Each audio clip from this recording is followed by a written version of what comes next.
नमस्कार, राम राम हरियाणा देख रहे हैं आप और मैं हूं आपके साथ ज्योति। पानीपत के समालखा में मुख्यमंत्री मनोहर लाल पहुंचे, जहां अपने संबोधन में उन्होंने कहा कि नगर पालिका को अपग्रेड कर नगर परिषद का दर्जा दिया जाएगा। वहीं समालखा के 50 बेड की सीएचसी को अपग्रेड कर 100 बेड का अस्पताल बनाया जाएगा। साथ ही अस्पताल से सब डिविजनल ऑफिस तक सीधे रास्ते का निर्माण कराया जाएगा। वहीं सौंदर्यीकरण बपौली गांव में 1 करोड़ 25 लाख रुपए की लागत से सब्जी मंडी बनाकर तैयार होगी। बपौली गांव में पंचायत की जमीन मुहैया कराने पर बस स्टैंड को मंजूरी मिलेगी। वहीं मार्केटिंग बोर्ड की 9 सड़कों के लिए 8.5 करोड़ रुपए की मंजूरी दी गई है। साथ ही पीडब्ल्यूडी की सड़कों के लिए 25 करोड़ रुपए की भी मंजूरी मिली है। घोषणा करते हैं आज कि लड़कियों की शिक्षा, चाहे वो प्राइवेट हो चाहे सरकारी हो, अभी तक सरकारी में फ्री होती है। आज से लड़कियों की, जिनकी परिवार की आय 1,80,000 रुपया यहां तक सीमित है, उन लड़कियों की शिक्षा सरकारी के साथ साथ प्राइवेट में भी फ्री होगी। अगर प्राइवेट वालों को पैसा देना होगा तो सरकार देगी, उनको नहीं देना। और ऐसे ही 1,80,000 से लेकर के 3 लाख तक, 1,80 का मतलब महीने का 15,000, 3 लाख मतलब महीने का 25,000। सारी जनता लगभग इसमें आ जाती है 25,000 महीने से। और वहीं हरियाणा बीजेपी के नवनियुक्त प्रदेशाध्यक्ष नायब सिंह सैनी ने भिवानी में देर रात अनेक कार्यक्रमों में शिरकत की। कांग्रेस पार्टी सहित अन्य विपक्षी दलों को आड़े हाथों लिया। प्रदेश के अंदर 10 की 10 लोकसभा में कमल का फूल खिलेगा और डबल इंजन की सरकार बनेगी। किसी भी कार्यकर्ता की अनदेखी पार्टी में नहीं होने दी जाएगी। वहीं प्रदेश अध्यक्ष नायब सिंह सैनी ने कहा कि केंद्र और प्रदेश सरकार में 2024 में डबल इंजन की सरकार बनेगी। वहीं प्रधानमंत्री नरेंद्र मोदी जी ने ओबीसी आयोग बनाया है और ओबीसी को अधिकार देने का काम किया है, लेकिन कांग्रेस ने हमेशा झूठे वादे किए हैं। अब कांग्रेस की झूठ नहीं चलेगी। हमने 2 ही कार्यक्रम चलाए थे। चेहरे को पढ़ रहा हूँ, मैं देख रहा हूँ जो उनका उत्साह, जो जोश और जो आशीर्वाद मिल रहा है। 2024 के अंदर हरियाणा 10 की 10 कमल के फूल खिला करके नरेंद्र मोदी जी को तीसरी बार प्रधानमंत्री बनाने का काम करेगा और हरियाणा में मजबूती से बड़े मैंडेट के साथ डबल इंजन की सरकार मनोहर लाल जी के नेतृत्व के अंदर बनेगी। ये लोगों ने उनके चेहरे से, उनके आशीर्वाद से ये मैं कह सकता हूँ।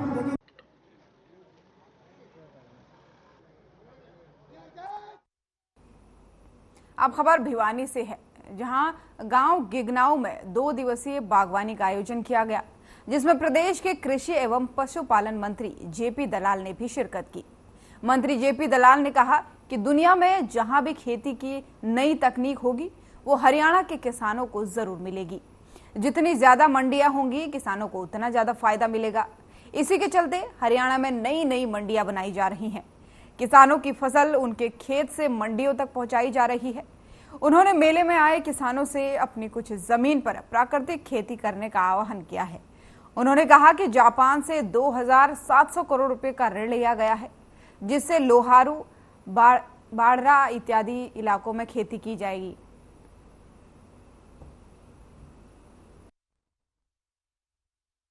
आज गिगनाऊ गांव में जो Indo Israel excellence centre of horticulture है, इसका पहला किसान मेला का आयोजन हुआ और इसमें 2 दिन का ये कार्यक्रम था।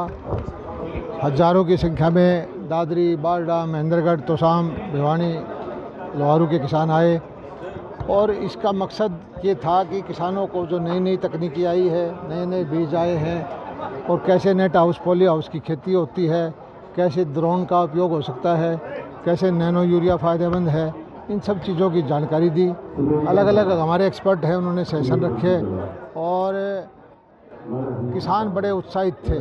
ट्रैक्टर ले करके हज़ारों की संख्या में यहाँ किसान आए और हमारा मकसद ये है कि परंपरागत खेती छोड़ करके आधुनिक खेती जिसकी बाज़ार में डिमांड है उसकी तरफ किसान आकर्षित हों और यहाँ का किसान बदल भी रहा है।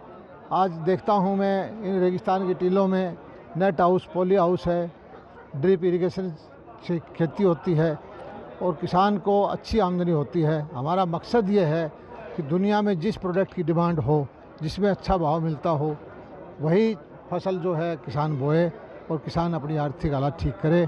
इस दिशा में हमारे प्रधानमंत्री आदरणीय नरेंद्र मोदी जी, हमारे मुख्यमंत्री मनोहर लाल जी, इनकी सोच ये है कि जितना ज़्यादा किसान का भला कर सकते हैं सरकार की नीतियों के द्वारा वो हम करें, वो हम कर भी रहे हैं। मैं मौसमी का ज़्यादा करता हूँ। 2.5-3 एकड़ में मेरा मौसमी का बाग है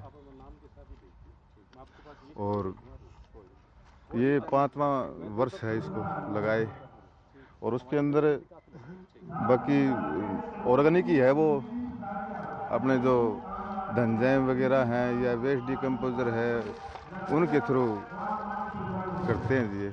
और ड्रिप सिस्टम भी लगाए रखा है। हाँ जी, सरकार का कितना सहयोग मिलता है? बहुत ज़्यादा सरकार का बहुत ज़्यादा सहयोग मिलता है। अभी सब्सिडियाँ भी मिलती हैं, पौधों पे भी मिलती हैं, वाटर टैंक पर भी मिलता है, ओनियन जो स्टॉल हमने लगा रखे हैं उस पर भी है। मधुमक्खी पालन एक ऐसा व्यवसाय है जो कि हमारे फसलों के लिए, हमारे वातावरण के लिए बहुत ही बढ़िया है। मधुमक्खी से हम शहद निकालते हैं, पोलन निकालते हैं, वैक्स निकालते हैं और अपना शहद खुद पैक करके मार्केट में बेचते हैं। एक किसान तभी प्रोग्रेस कर सकता है जब अपनी फसलों को खुद बेचना सीखेगा, तभी वो आगे बढ़ सकता है। जैसे मेले में आए हैं, 2 दिवसीय मेला था यहाँ पर, यहाँ क्या नई नई जानकारियाँ मिली हैं? आज कृषि मंत्री जी ने हमें जो प्रोग्रेसिव किसान हैं उनको सम्मानित किया है और हमें सरकार की अनेक योजनाओं के बारे में बताया कि किसान एक कैसे इन योजनाओं को कैसे उपलब्ध प्राप्त कर सकता है।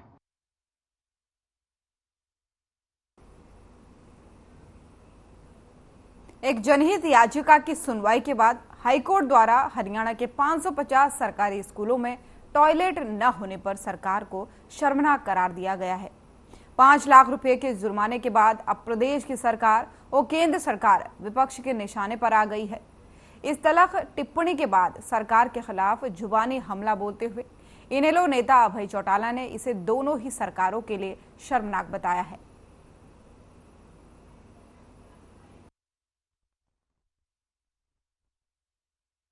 सरकार के लिए और बेशर्मी की बात नहीं हो सकती। जिस सरकार ने सबसे पहले नारा दिया था बेटी बचाओ और बेटी पढ़ाओ, और उनके राज में 9 वर्ष हो गया। आज 550 से ज्यादा स्कूल ऐसे हैं लड़कियों के जिनके अंदर आज भी शौचालय नहीं है। देश के प्रधानमंत्री का नारा था घर घर शौचालय। यहाँ स्कूलों में शौचालय नहीं है, घर घर शौचालय की बात करते हैं, बेटी बचाओ और बेटी पढ़ाओ की बात करते हैं। शिक्षा मंत्री को इसके लिए माफी मांगनी चाहिए, मुख्यमंत्री।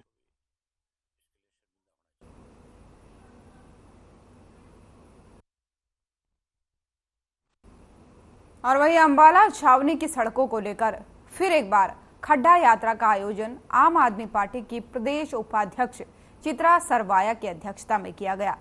इस अवसर पर बोलते हुए चित्रा ने कहा कि खड्डा यात्रा का संघर्ष सड़क बनवाने के लिए है, न कि मात्र बजट की घोषणा कराने या नारियल फोड़वाने के लिए। खड्डा यात्रा 6 अंबाला छावनी के सुभाष पार्क के नजदीक बगीची से शुरू होकर दीना की मंडी, कच्चा बाजार, जोगी मंडी से होती हुई 12 क्रॉस रोड पर खत्म हुई। इस खड्डा यात्रा के जरिए चित्रा सरवारा ने गृह मंत्री विज पर भी निशाना साधा है।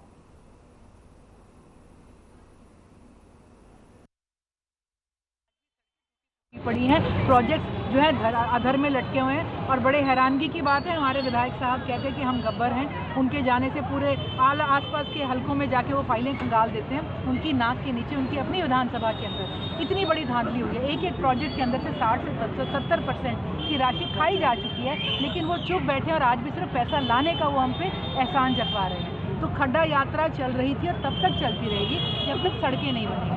खड्डा यात्रा हम पैसे के उद्घाटन या उसकी घोषणा के लिए नहीं कर रहे हैं, हम नारियल फुड़वाने के लिए खड्डा यात्रा नहीं कर रहे हैं, सड़कें बनवाने के लिए कर रहे हैं। और जब तक अंबाला की सड़कें टूटी फूटी है, हम लोगों की मुँह के साथ उठाते हैं। बिल्कुल जागे। पहली खड्डा यात्रा जब आई तो एकदम से पता चल गया कि बजट अनाउंस हो चुका है। दूसरी खड्डा यात्रा आई तो पैचवर्क शुरू हो गया। तीसरी खड्डा यात्रा हुई तो सड़क के ऊपर 5 करोड़ की मशीन आ गई जो 5 दिन बाद टूटकर वापस चली गई। और उसके बाद खड्डा यात्रा दर खड्डा यात्रा ये लोग उन सड़कों पर आ भी रहे हैं, उन पर रिपेयर भी कर रहे हैं। और सबसे बड़ी बात, आज लोगों को लग रहा है कि हमारी आवाज़, हमारी जो बात है, इनके कानों पर जू रिंगवा रही है फाइनली। तो हम समझते हैं जब तक ये मुद्दा उनके कानों तक जाता रहे और वो इसको रिस्पॉन्ड करते रहे, हम मानेंगे खड्डा यात्रा। अम्बाला के अंदर गार्बेज, ड्रेनेज, सीवरेज, इन तीनों की जो है सदियों से, सालों से, दशकों से हालत ख़राब है और आज भी ठीक नहीं हुई। 3000 करोड़ कहाँ आया, कहाँ चला गया, किस नाले में बह गया, उसका ब्यौरा दें। लाने का हम पे एहसान ना जताएं। ये जनता का पैसा जनता के खाते से निकाल के लाया, पर लगाया कहाँ, इसकी बात करें। अम्बाला के प्रोजेक्ट बता दें कि ये निर्धारित समय में, निर्धारित बजट में हमने पूरा कर दिया। एक प्रोजेक्ट अम्बाला का ही ऐसा नहीं दिखाया। और वहीं करसोला गांव में बनिया वाला तालाब बनाया गया, जिस पर 60 लाख रुपए की लागत से सौंदर्यीकरण किया गया। इस मौके पर जुलाना विधायक अमरजीत ढांडा ने शिरकत की और तालाब का उद्घाटन किया। इस दौरान ग्रामीणों ने अपनी समस्या को विधायक के सामने रखा और जल्द ही इसके निस्तारण की भी मांग की। विधायक ने भरोसा दिलाया है कि जल्द ही उनकी समस्या का समाधान किया जाएगा। साथ ही पत्रकार वार्ता कर कहा कि जो गांव के विकास के लिए 25 लाख रुपए की राशि दी गई है, वो बड़े गांव के विकास के लिए काफी नहीं है। इसकी आवाज आने वाले सेशन में उठाऊंगा। साथ ही उन्होंने कहा कि मुख्यमंत्री और उप मुख्यमंत्री से कहना चाहूंगा कि जो टेंडर प्रक्रिया है उसमें सरपंचों की पावर बढ़ाई जाए और जो टेंडर प्रक्रिया के काम है वो तेजी से किए जाए, जिससे कि जल्द टेंडर लगाकर विकास कार्यों को पूरा किया जा सके।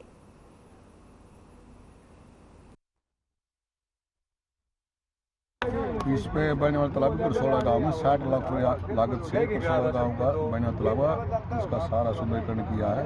और चीफ साहब भी आए हुए थे, सारा अधिकारी है। 2-3 मांग और रखी गई हैं। जो तालाब है गांव में, पौंड है, उनके 2 घाटे बनाने हैं और उनमें सभी के सौंदर्यीकरण करने। और भी गाँव वाले जो समस्या बताई पीने पानी की है, उसको पूरा करवाना काम करें। अभी 10 महीने इलेक्शन के बचे हुए हैं। मेरा जो इरादा यही है, मैं लेबर ने जब प्रचार में थे नहीं भाई, वोट मांग पे ले आकर भाई हल्का विकास करेंगे, मैं हल्का वो कसम खा रखे, हल्के तो उस बदल के दिखाएंगे।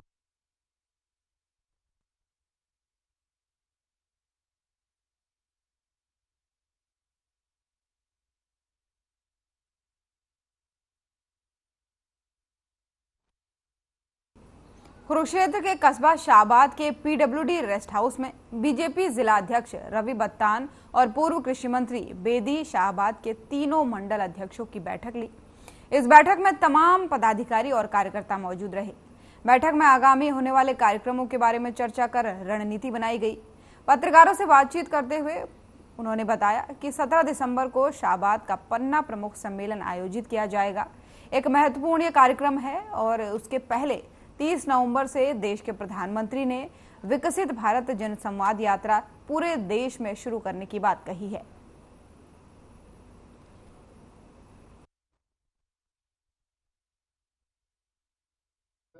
विकसित भारत यात्रा के नाम से एक पूरे देश में एक रथ हैं जो सरकार की योजनाओं को लेके वो पूरे देश में निकलेंगे। उसके निमित्त एक कल 24 तारीख को एक प्रदेश की बैठक हुई। उसी के निमित्त आज माननीय कृष्ण बेदी जी के नेतृत्व में एक शाहबाद विधानसभा की प्रमुख कार्यकर्ताओं की बैठक हुई। इसमें जो हर गांव में ये रथ जाएगा और लगभग पूरे हरियाणा के हर गांव में ये रथ होके निकलेगा, जिसमें सरकार की योजनाएं, केंद्र की योजनाएं होंगी और उसके साथ साथ प्रदेश की योजनाएं होंगी और जहां जिस विधानसभा में जो काम हुए उसके बारे में लोगों को बताया जाएगा। और के निर्देश पर हमारे शाहबाद विधानसभा के तीनों मंडलों की बैठक हुई, जिसमें प्रमुख कार्यकर्ता, जिसमें हमारे पूर्व चेयरमैन बहन बेबी करतार कौर जी, कर्णाचौर जी, तीनों मंडल अध्यक्ष, हमारे जिला के कोषाध्यक्ष, सभी यहाँ पर उपस्थित हैं। और ये बैठ के निर्णय किया गया कि हम 17 तारीख को एक तो शाहबाद का पन्ना प्रमुख सम्मेलन बाद दोपहर 2 बजे हम करेंगे, जो एक महत्वपूर्ण कार्यक्रम है हमारा। और उसके पहले 30 नवंबर से माननीय देश के प्रधानमंत्री जी ने विकसित भारत जनसंवाद यात्रा पूरे देश में शुरुआत करने की बात की है। तो 30 नवंबर को दोपहर से पहले कलसाना और दोपहर के बाद अजरावर गांव के अंदर ये जनसंवाद विकसित भारत यात्रा पहुंचेगी। नूह विधानसभा के गांव बीबीपुर में गांव के सरपंच खलील अहमद सहित ग्रामवासियों की तरफ से बीजेपी अल्पसंख्यक मोर्चा के राष्ट्रीय उपाध्यक्ष एवं हरियाणा वक्फ बोर्ड के प्रशासक चौधरी जाकिर हुसैन पूर्व विधायक के सम्मान समारोह उन्होंने आयोजित किया, जिसमें सैकड़ों लोग शामिल हुए। गांव बीबीपुर में खलील सरपंच के परिवार में अचानक मौत होने की वजह से कार्यक्रम सादगी के साथ निपटाया गया। वहीं आपको बता दें कि ये जो कार्यक्रम है उसको लेकर के संबोधित करते हुए उन्होंने कहा कि चौधरी जाकिर हुसैन ने 36 बिरादरी की पगड़ी बांधकर ग्रामवासियों ने उनको सम्मान दिया। जाकिर हुसैन ने भाजपा की केंद्र की मोदी सरकार और प्रदेश की मनोहर सरकार की भी जमकर तारीफ की। उन्होंने कहा कि पिछले 9 वर्षों में भाजपा सरकार में मेवात क्षेत्र का जो विकास हुआ है वो इससे पहले नहीं हुआ। गांव के सभी साथियों ने इतना शानदार स्वागत किया है और एक हौसला बढ़ाया है और आने वाले लोकसभा विधानसभा के चुनाव की हमने जन अभियान की यहाँ से शुरुआत की है, इसके लिए मैं उनको धन्यवाद देता हूँ। तो सर अभी आपने बहुत सी समस्या भी गांव की सुनी है, क्या गांव की जो सबसे इलाके की मेन समस्या आई है कि जो हमारा ये बॉम्बे एक्सप्रेसवे का जो कट है इसमें से ये एग्जिट और एंट्री नहीं है, इसमें से ये टोल टैक्स वाले नहीं देते, तो इसके बारे में मैं माननीय मुख्यमंत्री श्री मनोहर लाल जी के जो मेवात की हर समस्या को अपनी निजी समस्या मानते हैं उनके संज्ञान में ला के और इस बात को हम हमारे सड़क परिवहन मंत्री आदरणीय श्री नितिन गडकरी जी से हम बात करेंगे और जिस तरह हमने ड्राइविंग लाइसेंस 8वीं की जो शिक्षा की अनिवार्यता थी वो तो खत्म करवा ली है माननीय मुख्यमंत्री जी ने। मुझे उम्मीद है कि हम मुख्यमंत्री जी इसे भी मंजूर करवाएंगे और यहाँ पर ये समस्या सुलझेगी।